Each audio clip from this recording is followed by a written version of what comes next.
In the opening scene, we learn that a havoc has spread across the globe, and the scientists term it as a solar crisis. As the sun becomes an expanding red giant, it threatens to engulf the Earth within 100 years. To avert this catastrophe, the United Nations, now known as the United Earth Government, or the UEG, introduces the Moving Mountain Project. The primary goal of this project is to build 10,000 massive nuclear fusion engines that can propel the Earth out of the solar system towards another habitable star system. Despite the project's noble intent, it is completely idiotic, and its high operational costs and excessive resource consumption cause riots and protests from people who don't care about tragedy that isn't happening yet. The protests get even more intense when the UEG shuts down and bans the Digital Life Project, or the DLP, one that proposes continuing human civilization through digital immortality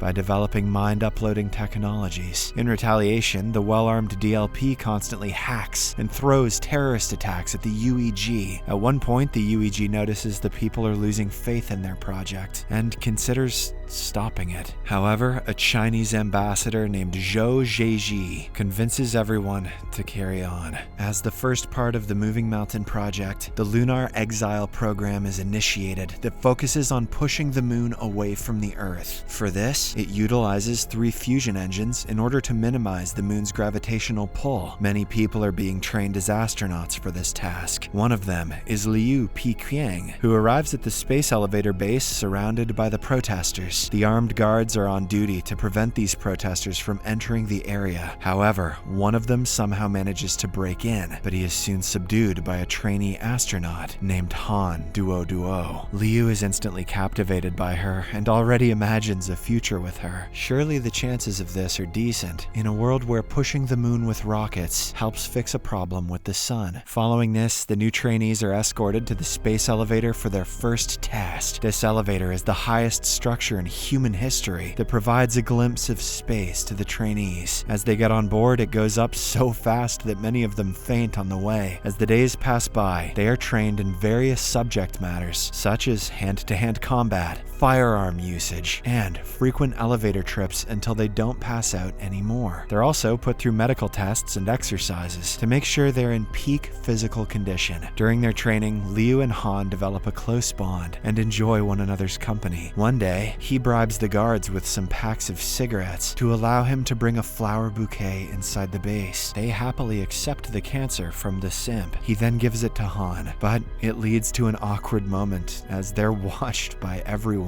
On the same day, a new set of trainees arrives at the base and joins the previous group at the space elevator. Unexpectedly, all the drones begin to fly on their own, and the engineers discover that their system has been hacked. Soon after, the drones open fire at the base, forcing the guards to fire back at their own tech in defense. The UEG deploys several fighter planes to take down the hacked drones, but airplanes won't aim at them because they're detected as allies. In the meantime, the trainees, including Liu and Han, are trapped in one of the space elevators that goes up ahead of schedule. Here, it's revealed that the new trainees are none other than highly trained infiltrators who soon start stealing the IDs of the former trainees. Shortly after, Liu uses his glasses to make the sun burn the lock screen, causing the door to open. He then starts fighting the infiltrators one after another. A while later, Han hands him a mechanical arm, with the help of which he knocks out all of the intruders. Back at the base, the scientists bring the 550C, the latest intelligent quantum computer that finally counteracts the hacking. However, it's too late because the hijackers have successfully managed to attach a missile to one elevator, thanks to counterfeit passes. As a result, the top of the space elevator and the Ark space station are critically damaged and crash down to Earth. This results in irreparable damage to the base and many of the trainees. In this process, Liu jumps on top of Han and shields her from any harm,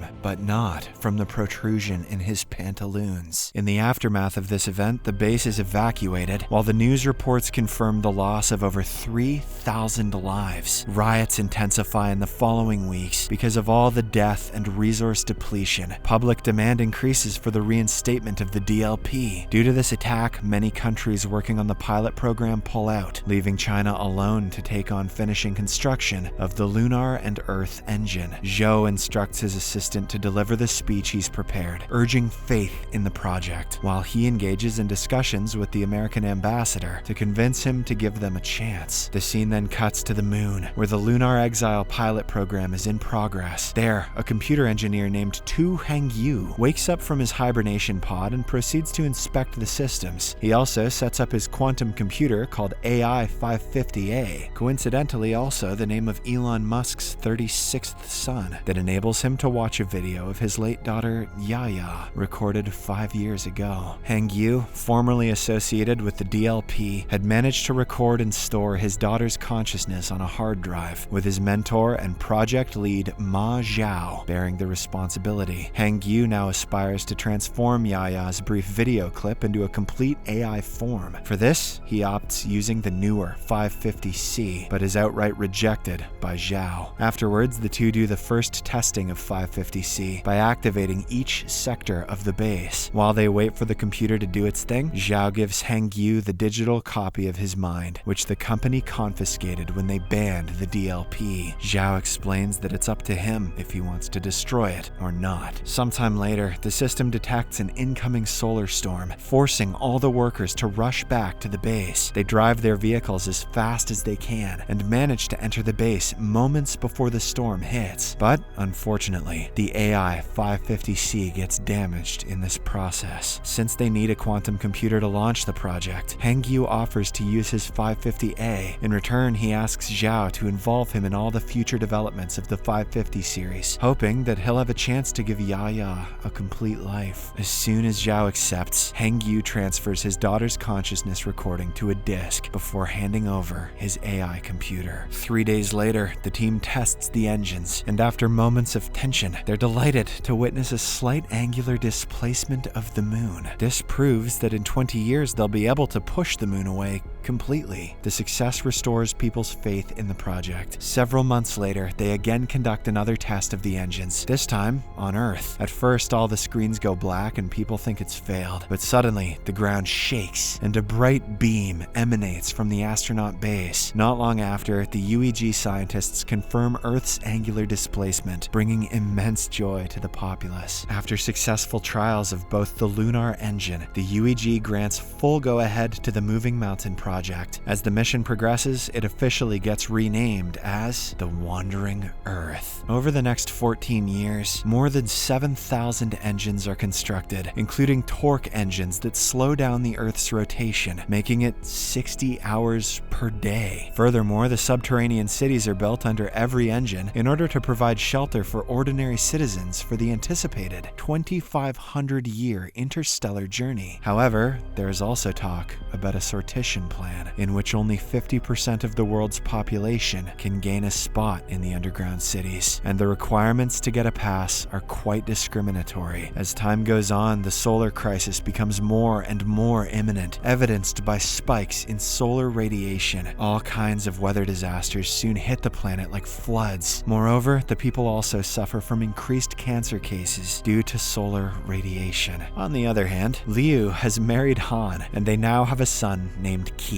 Like other people, they are also worried about getting the passes for the underground cities. To make matters worse, Han has been diagnosed with cancer. In the meantime, Hengyu never stops working on Yaya's AI form, while also helping with the development of the newest and most advanced 550 series iteration called 550W, otherwise known as the common light bulb. One day, Liu, who has now secured the rank of Major, is summoned for an interview to determine his eligibility for a pass. The interview is conducted by an offline, AI-equipped 550W, who acknowledges Liu's impressive skills, but suggests he stay on Earth to care for his family. Despite this, Liu makes a tough decision to accept the pass because it's the only way to take his son to the subterranean cities through preferential policy. The scientists in charge of the project are watching the interview from the other room, and Liu's affection towards his son reminds Hangyu of his daughter. The AI also suggests that it's better not to fight for the pass for Liu's wife, predicting her passing in 83 days. Unfortunately, this infuriates Liu, and he ends up yelling at the scientists, resulting in him failing the test outright. Later on, he spends time with Han, who is now hospitalized. As they converse, Han expresses her wish to see her hometown one last time. Hearing this, Liu arranges for a jet plane from a fellow comrade and takes her to her hometown. After a while of joyful flight, they land in Shanghai, which is now turned into a frozen wasteland. That night, while gazing at the stars, Han says that when the time comes, she wants to die with dignity and not with a bunch of wires and pipes connected to her. Meanwhile, at the base, Hangyu, having been influenced by Liu Pikang's outburst, decides to upload Yaya's recorded consciousness into the 550W supercomputer. As a result, Yaya finally starts conversing with him. Daddy, I can see your incognito search history. Breaking him down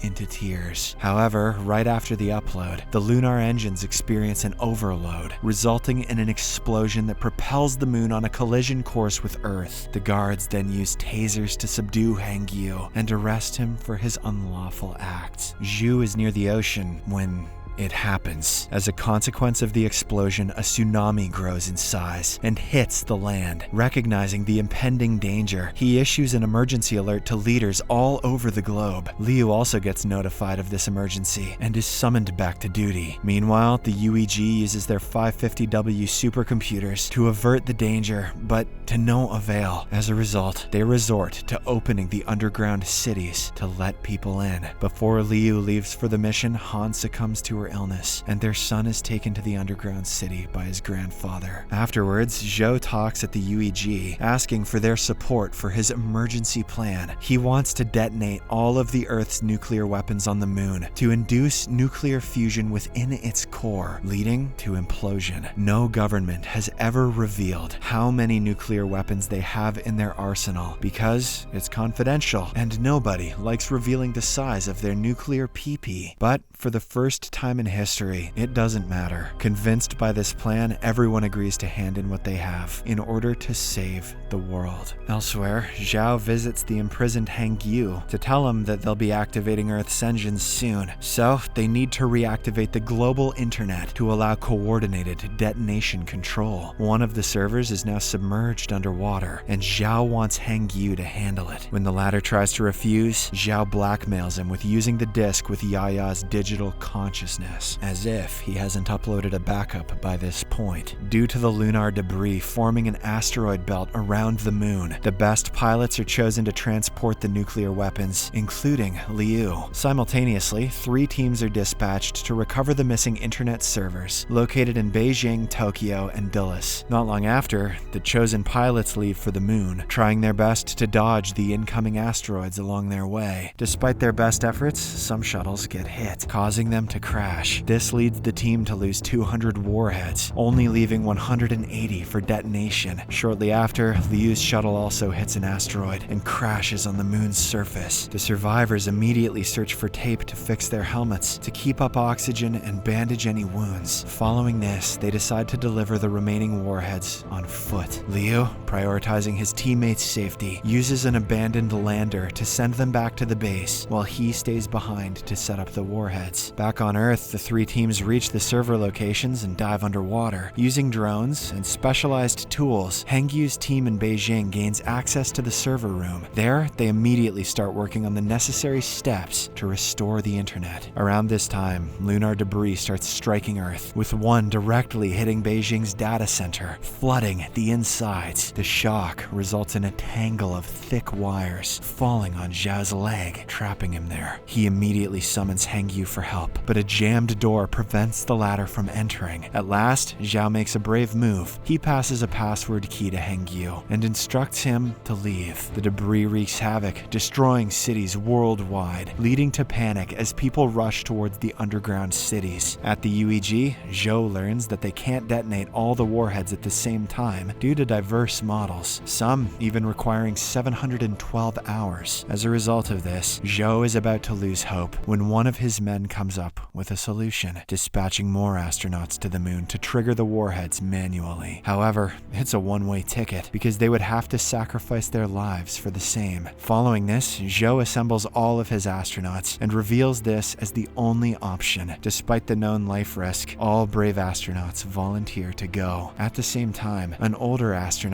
points out it's their duty to do this and leave the younger ones to take care of the future. With this decision, 300 astronauts over the age of 50 board the shuttles and make their way to the moon. On the moon, Liu completes the warhead setup, but is surprised to see additional arriving astronauts. Sadly, he can't communicate with them due to his damaged communicator. Being a younger astronaut, he is sent back to the Earth via a spacecraft. The UEG confirms that Tokyo and Dulles servers are back online, but not Beijing. Turns out that Hangyu is struggling with connecting the key to the computer as water fills his room as well. Realizing that he doesn't have long before drowning, he uploads a copy of his own recorded consciousness into the network. Simultaneously, the astronauts on the moon detonate all the warheads, finally imploding the moon and averting collision. However, more debris comes towards Earth, necessitating swift action by the scientists to propel the planet. Meanwhile, the water covers the entire room, causing Hangyu